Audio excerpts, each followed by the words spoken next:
시청자 여러분 안녕하십니까? 여기는 독일에서 보내드리는 이영기의 독일 이야기 TV입니다. 오늘은 제가 발표할 수 있는 오늘 제목은 판문점에서의 휴전협정. 1953년 7월 27일 지금으로부터 69년 전 우리나라에서 전쟁이 멈췄죠. 보통 판문점에서의 휴전협정이 체결됐다 말하죠. 69년의 세월이 흘렀습니다. 많은 세월이 흐른 것 같아요. 우리가 한국전쟁 하면 우리가 모든 사람들이 주목해서 알아야 될 것은 한국전쟁의 성격이 뭐냐. 저들을 한번 분석을 해봤어요. 한국전쟁의 성격은 두 가지로 제가 크게 보았는데, 첫째는 이 전쟁은 세계 역사상 처음 이데올로기 전쟁이에요.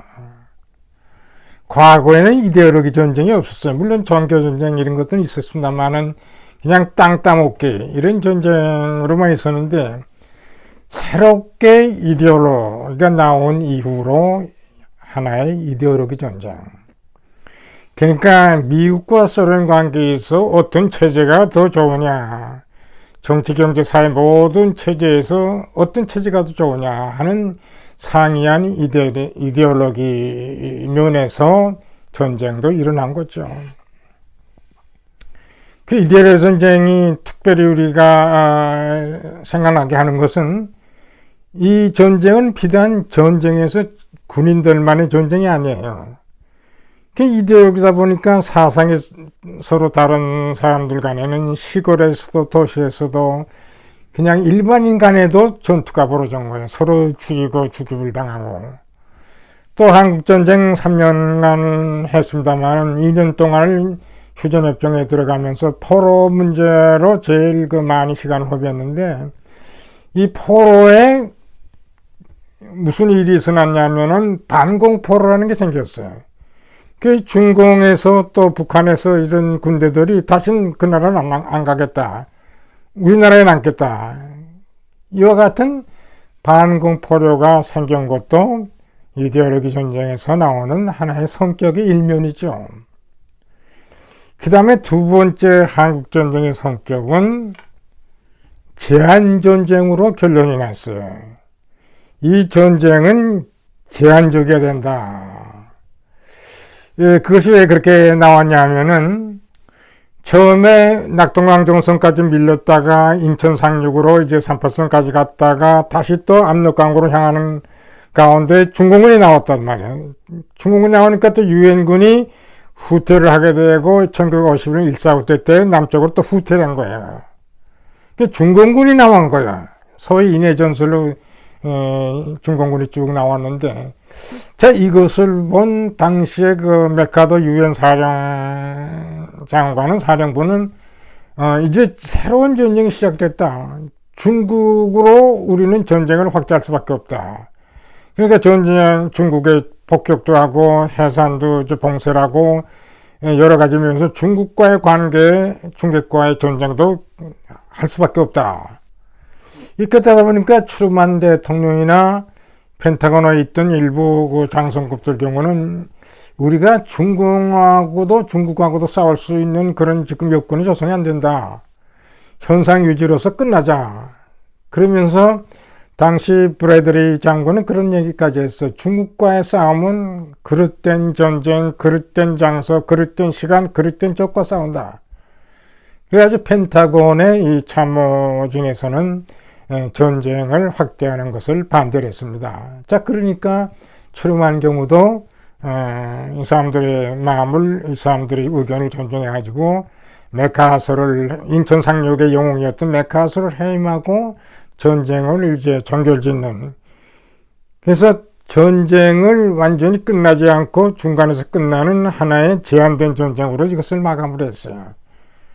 근데 메카하더는 군인 정신으로 전쟁이 일단 일어났으면은 어디까지나 전쟁에는 승리 이외에 다른 내용이 없다, 이렇게 강력히 주장하면서 중국과의 관계도 싸움을 통해서 뭔가 결판을 내야 한다, 이런 전쟁 확대론을 부러지졌지만 펜타곤과 당시 트루먼 대통령의 경우는 더 이상 중국과의 관계를 하다 보면 3차 대전 위험성이 있다 해가지고 전쟁을 여기에서 끝나자. 그래서 3%까지 도달하지 않느냐. 그래서 한국전쟁의 성격을 제한된 전쟁이라고 합니다. The Limited War.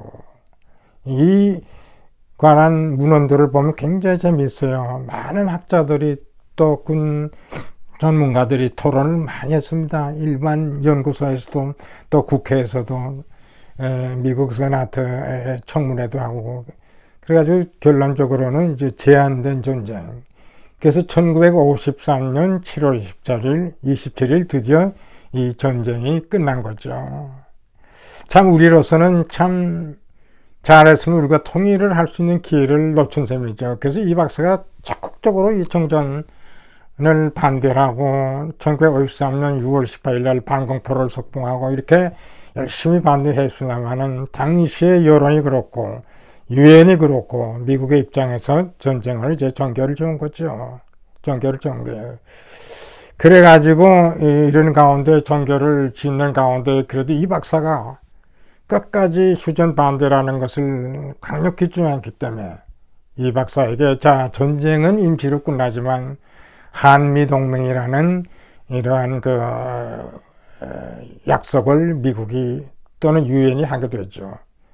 당시에 이승만 박사가 없었더라면 한미동맹이 가능했을까요? 한미동맹이 있었기 때문에 그 후 우리가 경제발전도 할 수 있고 자유민주주의 터전도 따볼 수 있고 또 궁극적으로는 통일할 수 있는 그런 바탕을 닦은 거죠. 만약에 이 박사가 없었더라면 어떻게 됐을까요? 참 저는 우리나라 해방 이후에 이 박사가 없었더라면 저는 틀림없이 공산화됐다고 저는 생각합니다. 대한민국 설립도 이 박사가 했고 또 한국전쟁 때 비록 우리가 두 쪽으로 갈라졌지만 여전히 갈라졌지만 그래도 한미동맹이라는 이런 군사조절을 했기 때문에 그 우리가 발전했다는 사실을 우리는 똑똑히 알아야 됩니다. 자, 이 한국전쟁은 독일에게 굉장히 유리한 조건으로 돌아갔어요. 독일도 분단된 국가를 어떻게 할지 모르겠다, 어떻게 될지 모르겠다 해가지고 아덴하우가 굉장히 걱정을 했습니다.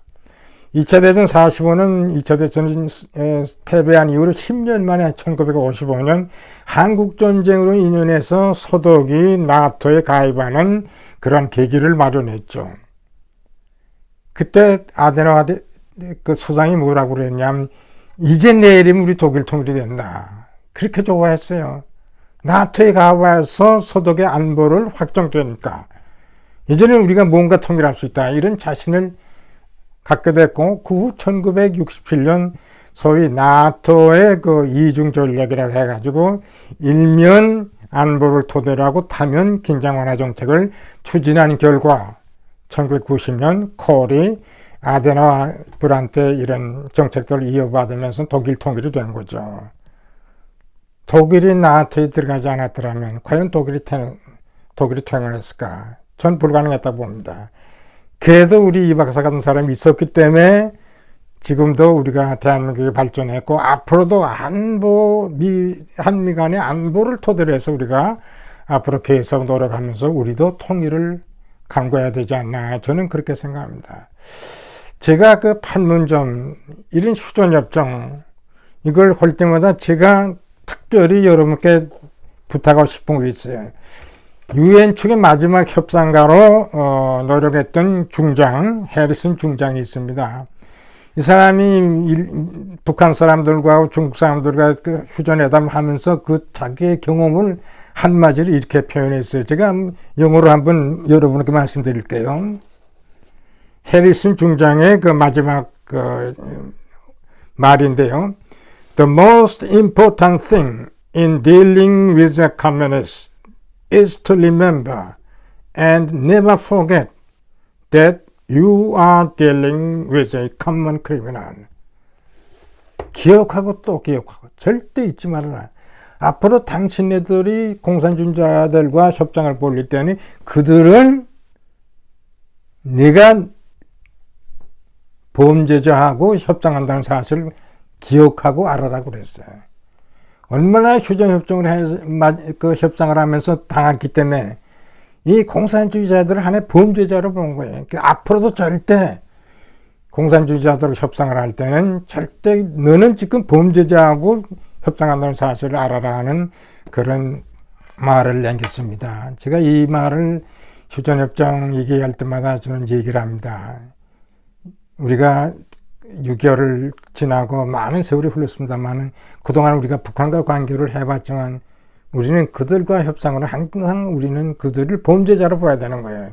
이 해리슨 말을 우리는 기억해야 되지 않냐 하는 생각을 여러분께 마지막으로 얘기를 하면서 오늘은 간단히 이것으로 끝나겠습니다.